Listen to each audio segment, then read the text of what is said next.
สำหรับ EP ที่2นี้นะครับหนังสือที่ผมจะมาพูดถึงเนี่ยเป็นหนังสือ Steal Like an Artist นะครับแค่เห็นชื่อก็ยังไงวะขโมยแบบนักศิลปะขโมยอะไรคำนี้เป็นคำที่แบบว่าฮิตผมมากๆคือเห็นปุ๊บอยากซื้อเลย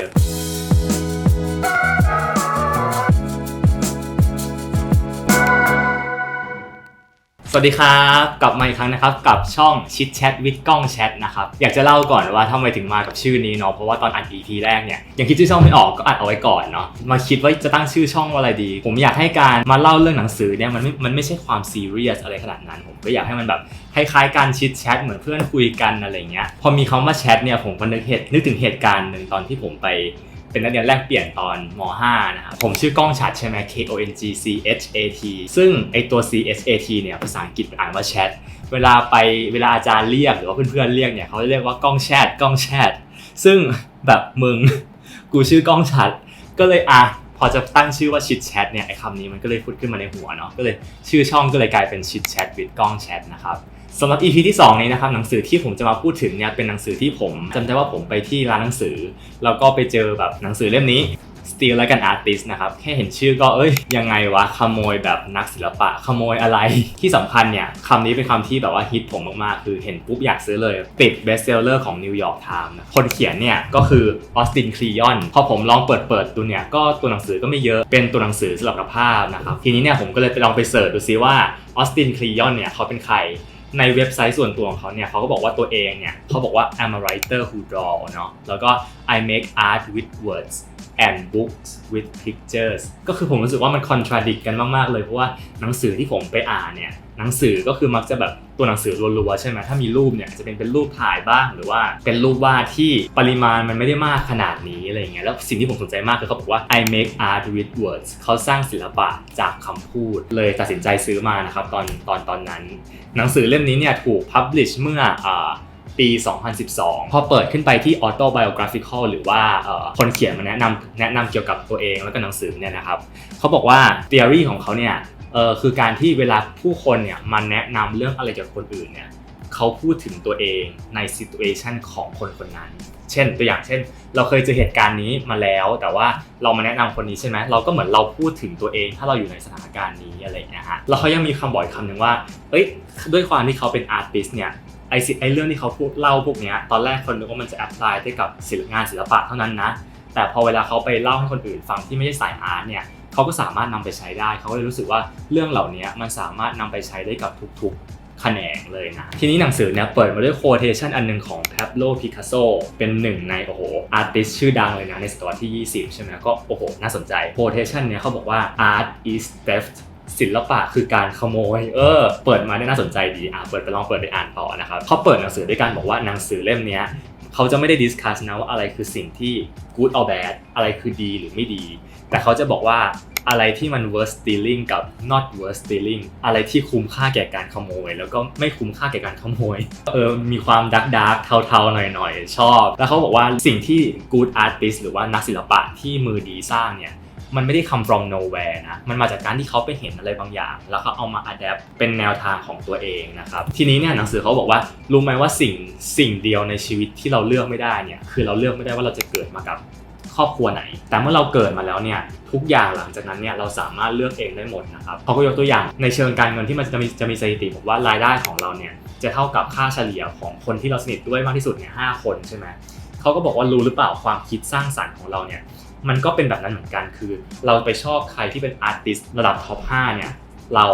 จะมีเลเวลเป็นค่าเฉลี่ยของท็อป5ที่เราชอบเหล่านั้นนะครับเขาก็บอกว่าจริงๆเรารู้ไหมว่าตอนเริ่มต้นเนี่ยตอนที่เราเกิดมาเนี่ยเราเรียนรู้ผ่านการ copy นะ people learn by copying ตอนเด็กๆเนาะก็เหมือนเราแบบว่าเราไม่รู้จะพูดยังไงหรือว่าเราอยู่กับพ่อแม่ใช่ไหมเห็นพ่อแม่ทำอะไรเราก็ทำตามเพราะฉะนั้นนี่หรือเปล่าการเรียนรู้ของคนคือการ copy แต่ว่าเมื่อเราโตมาเนี่ยก็ให้ระวังอย่างหนึ่งว่าการ copy เนี่ยมันไม่ใช่การ plagiarism นะเพราะว่าการ plagiarism เนี่ยมันคือการ copy paste ใช่ไหมเราโตมาเนี่ยเราจะทำรายงานอะไรบางอย่างเราจะเขียน thesis เราจะทำ research เนี่ยถ้าเราไป copy paste งานของคนอื่นแบบนี้มาเนี่ยมันจะคือการ plagiarism ซึ่งมันจะผิดกฎหมายนะฮะเขาบอกว่าการ copy เนี่ยมันคือ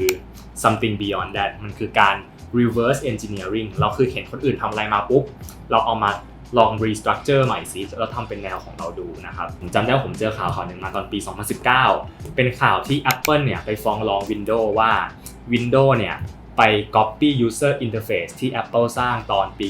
1988 นะฮะก็คือถ้าใครไม่รู้เนี่ยไอหน้าจอแบบที่เราเห็นทุกวันในหน้าจอคอมแบบนี้คนที่ทำคนแรกคือ Apple แต่ว่าคนที่ทำให้มันดังเนี่ยคือ Microsoft นะฮะก็มีการฟ้องร้องกันเรื่องกฎหมายก็เรื่องนึงแต่ว่าผมก็มองว่ามันคือความคิดนี้หรือเปล่าว่า people learn by copying Microsoft เนี่ยไม่ว่าเขาจะ copy หรือไม่ได้ copy ก็ตามเนาะแต่เขาเอามันมาทำในสไตล์ของเขา expand ไปถึงผู้ใช้ทั่วโลกได้นะครับก็อาจจะเป็นคอนเซปต์นี้หรือเปล่าว่า people learn by copying เนาะทีนี้เนี่ยเขาบอกว่าอย่าลิมิตการเรียนรู้ของเราแค่ในโรงเรียนเขาบอกว่า school is one thing education is another การเรียนรู้ในโรงเรียนเนี่ยมันก็แค่โอเคเราก็เรียนตามตำรานะเราก็ทำข้อสอบไปแต่ว่า life เนี่ยชีวิตของเราเนี่ยเราควรจะมี education ตลอดชีวิตของเราเพราะฉะนั้นสิ่งที่เราควรทำเนี่ยเราควรจะเรียนรู้ตลอดชีวิตตัวอย่างที่เขายกตัวอย่างมานะครับเขาบอกว่าเขาชอบ collect the books even if he don't read it เขาชอบอ่านหนังสือเขาชอบเก็บหนังสือถึงแม้ว่าเขาจะไม่อ่านก็ตามเขาก็จะเก็บเอาไว้แล้วเขาก็ยังบอกอยู่ว่า don't worry about research just search ไม่ต้องห่วงว่าเราจะทำ research ลึกลงไปถึงเรื่องนั้นหรือเปล่าเราแค่มองหาสิ่งต่างๆที่มัน touch เราเนาะพอผมเห็นแบบนี้เนี่ยผมก็เคยอ่านหนังสือไม่รู้ทุกคนเคยอ่านหรือเปล่าหนังสือชื่อว่าชีวิตดีขึ้นทุกๆด้านด้วยการจัดบ้านแค่ครั้งเดียวของคอนโดมาเรย์นะครับเขาก็บอกว่าอะไรที่เราไม่ใช้เนี่ยเราทิ้งไปซะแต่หนังสือเล่มนี้เขาบอกว่าเราเก็บมาทุกอย่างเลยแต่พอคิดไปคิดมาเนี่ยมันมีบทหนึ่งของหนังสือชีวิตดีขึ้นทุกๆด้านเนี่ยนะครับจากคอนโดมาเรย์เนี่ยเขาบอกว่าอะไรบางอย่างที่เราไม่เคยใช้แต่มัน give feeling กับเรามันให้ feeling อะไรบางอย่างกับเราถึงแม้ว่าเราไม่เคยใช้เลยเนี่ยเราก็ควรจะเก็บมันเอาไว้นะฮะก็อาจจะเป็นลักษณะเดียวกันหรือเปล่าเพราะว่าสิ่งที่ออสติน คลียอนพูดเนี่ยคือสิ่งที่เขาเก็บเหล่านี้มันให้แรงบันดาลใจกับเขาในการสร้างงานศิลปะหรือว่าการไปก๊อปปี้งานศิลปะนะฮะและทีนี้เนี่ยเบื้องหลังการขโมยคืออะไรใช่ไหมเขาบอกว่า don't just steal the style but steal the thinking behind the style เราอยากขโมยสไตล์ของเขาให้เราคิดว่าเบื้องหลังสไตล์เนี่ยมันคืออะไรความคิดเขาคืออะไรแล้วขโมยความคิดนั้นมานะฮะก็มี2คำยกขึ้นมาเนาะ imitation กับ emulation imitation เนี่ยคือการ copy paste เลยอย่างเงี้ยไม่ได้ emulation แปลว่าการจำลองนะครับเขาบอกว่า emulation เนี่ยเป็นการที่เราคิดเข้าไปซิว่าต้นเหตุของงานแบบเนี้ยมันมาจากไหนแล้วเราไป break it down เสร็จปุ๊บเอามาประกอบใหม่เป็นลักษณะของเราเองนะฮะเขาก็บอกว่านี่แหละคือสิ่งที่อยู่เบื้องหลังการ steal หรือว่าการขโมยของเขานะฮะพอผมอ่านเนี่ยผมก็รู้สึกว่าหนังสือเล่มนี้มันสำหรับอาร์ติสต์อย่างเดียวหรือเปล่านะฮะแต่พออ่านไปเรื่อยๆเนี่ยหนังสือก็มีโคเทชันหนึ่งของโคเบ ไบรอันซึ่งคนนี้เขาเป็นนักบาสใช่ไหมเขาบอกว่า I have stolen all of these moves from all these great players รู้ไหมว่า move หรือว่าท่าต่างๆที่เขาใช้ในเกมบาสเกตบอลที่มันทำคะแนนได้เนี่ยรู้ไหมว่าเขาไปขโมยมาจากคนอื่นทั้งนั้นแหละแต่เป็นเพราะว่าร่างกายของเขากับร่างกายของเจ้าของท่าที่เขาไปขโมยมาเนี่ยมันคนละร่างกายกันแล้วซิทูเอชันต่างๆในเกมเนี่ยมันก็ไม่เหมือนกันเดะโอเคแน่นอนว่าเขาไปก๊อปปี้มาจริงแต่ว่าเขาจะต้อง adjust ให้มันเหมาะกับร่างกายเขาแล้วก็เหมาะกับซิทูเอชันต่างๆที่เขาเจอนะครับพอตอนนั้นผมอ่านถึงจุดนี้แล้วเนี่ยผมก็รู้สึกว่าจริงๆแล้วเรื่องนี้เนี่ยการสตีลและการอาร์ติสเนี่ยมันอาจจะสามารถเอาไปแอพพลายกับทุกเรื่องได้หรือเปล่าสิ่งต่อมาที่เขาพูดนะครับก็คือแล้วเราจะเริ่มต้นยังไงเขาก็บอกว่าเริ่มไปเลยเพราะว่า no one care เพราะฉะนั้นเนี่ยเวลาเนี้ยที่เราไม่มีชื่อเสียงเนี่ยเป็นเวลาแห่งการ experiment เราอยากทำอะไรเราก็ทำเลยโดยที่แบบจะไม่มีใครเข้ามา judge เราเขาบอกว่า when you are unknown เนี่ย there is nothing to distract you from getting better เพราะฉะนั้นเนี่ยเวลาที่เราแบบยังไม่มีใครรู้จักเราเนี่ยมันเป็นเวลาแห่งการ improve ourselves หรือเปล่าเวลาแห่งการ improve ตัวเราเองพัฒนาสกิลอะไรต่างๆโดยที่แบบยังไม่มีใครมาสนใจเรานะครับแต่ว่าสิ่งที่เราหลายคนอาจจะเจอเมื่อเรากำลัง develop อะไรบางอย่างอยู่เนาะเขาบอกว่า but not everyone will get it ไม่ใช่ว่าทุกคนจะเห็นสิ่งที่เราทำแล้วเขาจะ get นะโอเคก็จะมีคน get เราบางคนก็จะแบบมึงทำอะไรวะอะไรเงี้ยเขาบอกว่า don't waste your creative energy เนี่ยกับคนพวกนั้นอย่าไปสูญเสียพลังแห่งการ creative ของเราเนี่ยกับคำคอมเมนต์เหล่านั้นนะครับแล้วก็อีกเรื่องนึงนะครับที่เขา point ออกมาเนี่ยเขาบอกว่ารู้ไหมว่าการเป็น artist เนี่ยสิ่งที่จำเป็นมากคือเราต้อง establish and keeping a routine การเป็น artist ก็ต้องมี routine ด้วยความที่ผมไม่เรียนสายนี้มาเนาะผมก็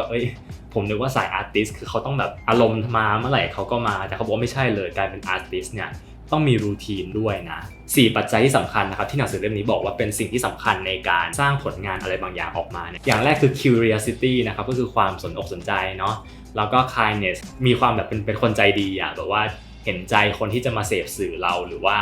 มีคนมาคอมเมนต์เราก็ต้องไม่ไปยุ่งกับเขาเนาะอย่างที่3คือ stamina หรือว่าความทรหดอดทนต้องแบบมีความถึกแล้วก็อย่างที่4คือ willingness to look like a stupid ค คือเราต้องไม่กลัวที่เราจะดูโง่ในสายตาคนอื่นนะครับแล้วสเต็ปในการ steal และการ artist เนี่ยหนังสือเล่มนี้เนี่ยยกขึ้นมา2สเต็ปสเต็ปแรกคือ wonder about something สเต็ปที่2คือ invite others to wonder with you นะครับก็ในหนังสือเนี่ยเขาก็โชว์ภาพขึ้นมาว่าเหมือนสเต็ปแรกเนี่ยมันมีดอกไม้2ดอกใช่ไหมคนกำลังแบบไปมุงดูดอกนี้อยู่แล้วเราเจออีกดอกหนึ่งใช่ไหมเราก็ไปมุงดูปุ๊บพอเรามุงดูเสร็จเนี่ยเราก็ไปศึกษาว่ามันแตกต่างยังไงกันอะไรเงี้ยพอเราเห็นข้อแตกต่างศึกษามาดีแล้วเราก็ต้องทำตัวแบบเรียกร้องความสนใจอะเรียกทุกคนมาดูเฮ้ยนี่ดอกอะไรวะคนก็มามุงดูกันนี่แหละครับคือสเต็ปการ steal idea และการ artist นะครับแล้วทำให้มันคนมาสนใจนะฮะเพราะฉะนั้นสิ่งที่สำคัญเนี่ยเขาบอกว่าเราต้องมี passion กับสิ่งที่เรากำลังจะขโมยมาด้วย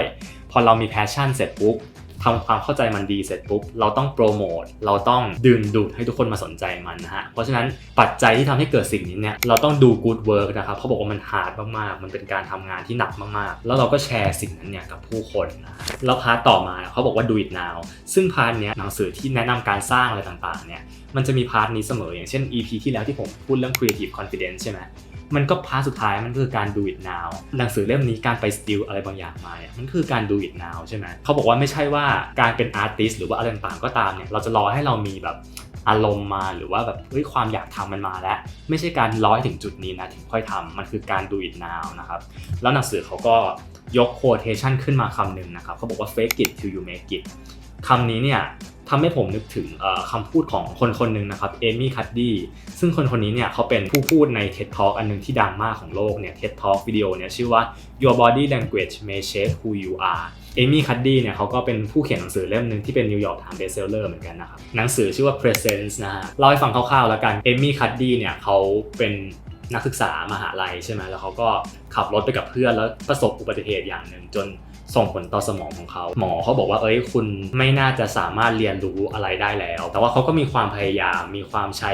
เนี่ยแหละครับธีมของหนังสือเล่มนี้มันคือ fake it till you make it เขาก็แบบ fake it ว่าเขาสามารถทำได้จนเขาสามารถทำมันได้จริงนะครับก็ยังไงก็เดี๋ยวจะเอาหนังสือเล่มนี้มาแชร์ใน EP ต่อๆไปแล้วกันนะครับตอนจบของหนังสือเล่มนี้ก็มี contradict กันอีกแล้วใช่ไหมตามสไตล์ของคนเขียนหนังสือเล่มนี้ที่เขาบอกว่า I make art with words ใช่ไหมตอนจบเนี่ยเขาก็จบว่ารู้ไหมว่า limitation เนี่ย means freedom นะการมีลิมิตอะไรบางอย่างเนี่ยเป็น freedom ของเราผมก็